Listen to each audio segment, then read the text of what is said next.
తెలంగాణ మరోసారి ప్రపంచం దృష్టిని ఆకర్షించింది. ఫార్మా దిగ్గజ కంపెనీ ఎలీ లిల్లీ కంపెనీ దేశంలోనే మొదటిసారిగా తమ మ్యానుఫ్యాక్చరింగ్ యూనిట్ను హైదరాబాద్లో నెలకొల్పేందుకు సిద్ధమైంది. అందుకోసం $1 బిలియన్ అంటే సుమారుగా భారీ పెట్టుబడులకు కంపెనీ ముందుకొచ్చింది. దీంతో ఎలీ లిల్లీ కంపెనీ ప్రపంచవ్యాప్తంగా తమ ఔషధాల సరఫరా సామర్థ్యాన్ని విస్తరించనుంది. ఇంటిగ్రేటెడ్ కమాండ్ కంట్రోల్ సెంటర్లో ఎలీ లిల్లీ కంపెనీ ప్రతినిధులు సీఎం రేవంత్ రెడ్డిని కలిశారు. దేశంలోనే అధునాతన తయారీ యూనిట్ని తెలంగాణలో ఏర్పాటు చేస్తున్నట్లు ఎలీ లిల్లీ సంస్థ ప్రకటించింది. సంస్థ ఇంటర్నేషనల్ ప్రెసిడెంట్ ప్యాట్రిక్ జాన్సన్ మాట్లాడారు. ఔషధ తయారీ సరఫరా సామర్థ్యాన్ని పెంచేందుకు ప్రపంచవ్యాప్తంగా పెట్టుబడులు పెడుతున్నామన్నారు. భారతదేశంలో నమ్మకమైన భాగస్వాములతో కలిసి పనిచేయడం ద్వారా రోగుల్లో మెరుగైన జీవన మార్పును తీసుకొచ్చే ఔషధాలను అందించగలుగుతున్నామన్నారు.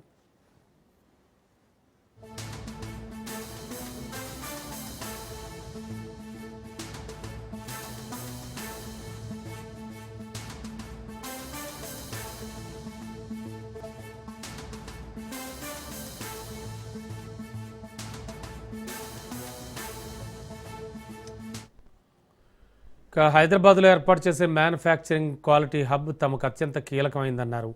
1961లో ఐడిపిఎల్ స్థాపించినప్పటి నుంచే హైదరాబాద్ దిగ్గజ ఫార్మా కంపెనీల కేంద్రంగా మారింది. 40% బల్క్ డ్రగ్స్ హైదరాబాద్లో ఉత్పత్తి అవుతున్నాయి. కోవిడ్ వ్యాక్సిన్లు హైదరాబాద్లోనే ఉత్పత్తి అయ్యాయి. జినోమ్ వ్యాలీలో ఏటీసీ సెంటర్ను ఏర్పాటు చేస్తామన్నారు సీఎం రేవంత్ రెడ్డి. $1 బిలియన్ అంటే 8,300 కోట్ల రూపాయలకు సమానం. ఇది కూడా అమెరికా నుంచి వచ్చిన భారీ పెట్టుబడి. ట్రంప్ భారతదేశాన్ని సుంకాలతో బెదిరిస్తుంటే అమెరికన్ కంపెనీ పెట్టుబడి పెట్టేందుకు తెలంగాణకు వచ్చింది. అందులోనూ హైదరాబాద్లో యూనిట్ ప్రారంభానికి సిద్ధమైంది. ఎలీ లిల్లీ కంపెనీ హైదరాబాద్లో స్థాపించడానికి కారణం పర్యావరణ వ్యవస్థ. అలాగే హైదరాబాద్ వాసులు బరువు తగ్గడానికి మరియు డయాబెటీస్ నియంత్రణకు మౌంట్ జారోను ఉపయోగిస్తున్నారు. దీంతో ఫార్మా విస్తరణకు సిద్ధమైంది ఎలీ లిల్లీ కంపెనీ.